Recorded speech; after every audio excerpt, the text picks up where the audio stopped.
Hey everyone, I'm Benjamin, and welcome to my book club. I've just finished reading This Wretched Valley by Jenny Keifer, and I really enjoyed it, so let's get right into it.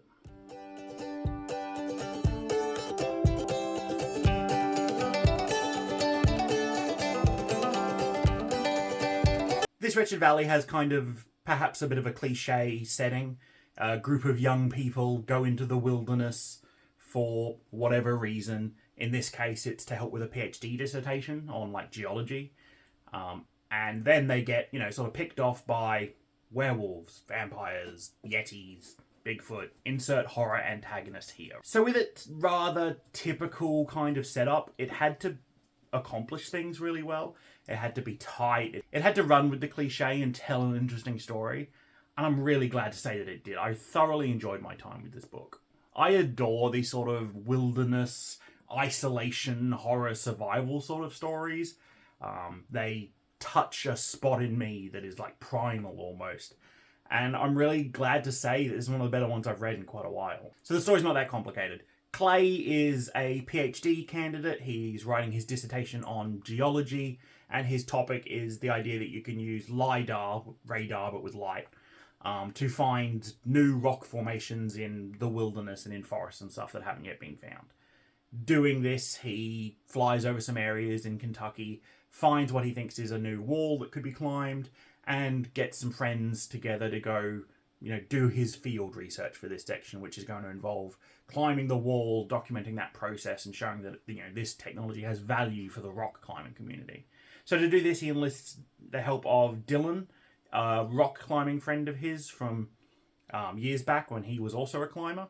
Along with Dylan comes Dylan's boyfriend Luke, their dog, and Clay also brings a research assistant, Sylvia, who is a biology student who's going to come along and help with his research side of things.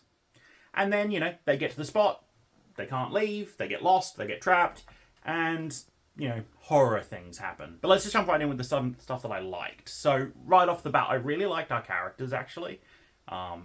We see from basically all of our characters' viewpoints at one point in the book, but I'd say our main character is really Dylan. She's this strong rock climbing athlete, just signed on with a new brand, looking to prove herself. She's full of imposter syndrome, which I can relate to. But she's driven and ambitious, and she has goals and she gets things done. And we have Clay, the PhD candidate, whose entire want right now is to finish his dissertation, get the research he needs, and all that sort of stuff. We have Luke, the boyfriend of Dylan, who's tagged along there to belay her on the rock wall. Hold the rope to make sure that if she falls, he can tighten it so she doesn't fall to her death. And we have Sylvia, a research assistant. She's smart, capable. In many ways, the two female leads in this book, Dylan and Sylvia, are by far the strongest characters, both written very well and also just strong people, and I really appreciate that. They both rise to the occasion very well. The characters are all believable, and they all make decisions that make sense for the most part. And there are some times where things kind of go off kilter with the characters, but it all kind of gets explained away by the sort of the phenomenon that's going on in the book. Speaking of, the horror in the book's excellent. I found it eerie. There's tons of great tense moments.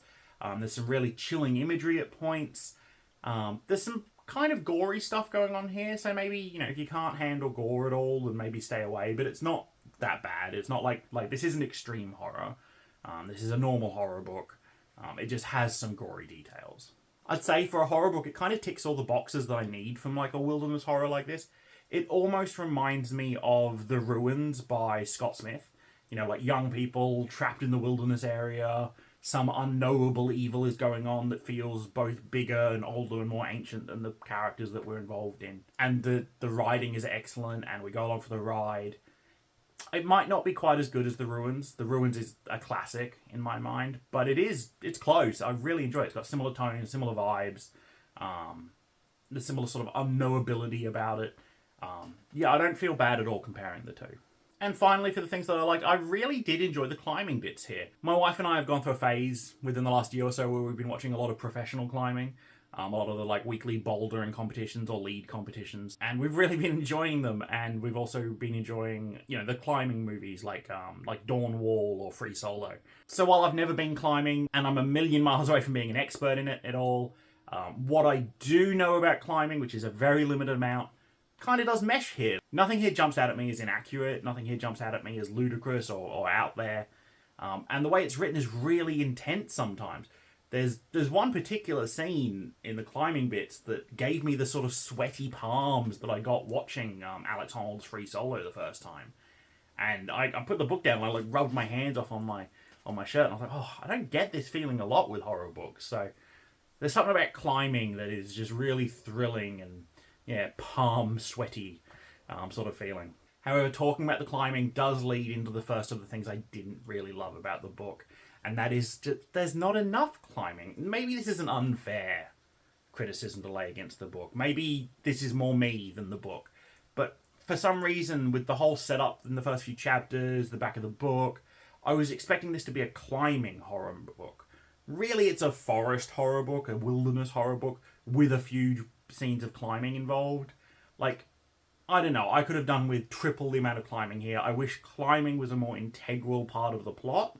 Whereas really, it's just kind of the flavour added on to the reason why they're going on this expedition. It's probably an unfair criticism. It probably says more good about the book than it does bad. That the climbing is so well written and so thrilling and so interesting and enticing to me that my major criticism of the book is that there wasn't enough of it. Secondly, this is one of those horror books where basically everything takes place in some flashback. The opening chapter outlines, well, actually in the opening paragraph, I think, outlines everything that's basically going to happen. There's room for some surprises along the way, and there are definitely some great twists and turns, but you know the bulk of the outcome right from the start. And I don't particularly enjoy that storytelling style. It almost feels like it's sort of like an attention grabbing that, the author's worried that if they don't let you know what's going to happen at the end, then, or how things are going to turn out, you're going to stop reading and get 3 pages in and be like, oh, I'm not in for a book where everything goes fine, and throw the book away. But it just takes away some of that intrigue and that interest that you kind of know the outcome for a lot of these characters going in. And finally, this might be unfair again, but there's a dog in the book. There's a dog in a horror book, dog in a horror movie sort of thing. And it just came off as really cheap. Like obviously doing things to animals and, putting dogs in scary situations is an emotionally impactful thing. But it's so easily emotionally impactful that I feel like you have to do it well. You have to treat it with the respect that it deserves. Otherwise, it just comes off as like a cheap way to get, emotion into your book. And this one felt really cheap. The dog is there.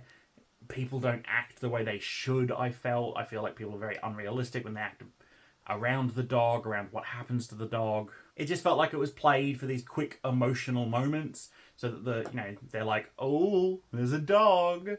I hope nothing bad happens to it. It definitely wasn't necessary for the rest of the story. I don't think everything that the dog stuff put in place could have been done differently, could have been done without. It felt cheap. It wasn't handled the way that it should have been, I thought. There's nothing terrible here. There's no, massive animal abuse or anything that's going to make you sick. It's just, there's a dog here for shock factor, and they play it for shock factor, and it's cheap and boring. Overall, though, I really did enjoy the book, and I really do suggest you read it. And if you want to get a copy of it for yourself, I do have an Amazon affiliate link in the description below. It doesn't cost you anything extra. It just makes Jeff Bezos have to give me a bit of money if you buy a book through the link. Overall, as far as a rating goes, I'm giving it an 8 out of 10. It was really enjoyable. It was nothing spectacular. It's not going to be, it's not going to become a Penguin classic book one day, I don't think. But it was really solid. It was really well written. The characters were good.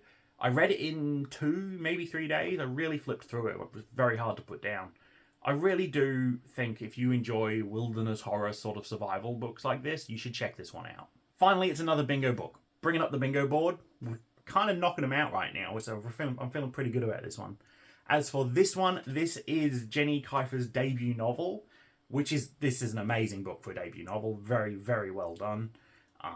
It is also published in 2024, so we get the published in 2024 square with the hard mode of it being a debut novel. So we're going to lock that in that square. And that's that for the video, really. If you guys have any other climbing related books, then please leave those suggestions in the comments. I am obsessed with the sweaty palm feeling I get from reading and watching climbing things, and I desperately want more of that. So if you have read this book, you have any suggestions for me, let me know in the comments below. But most of all, thank you so much for watching, if you still are. and just remember to keep reading.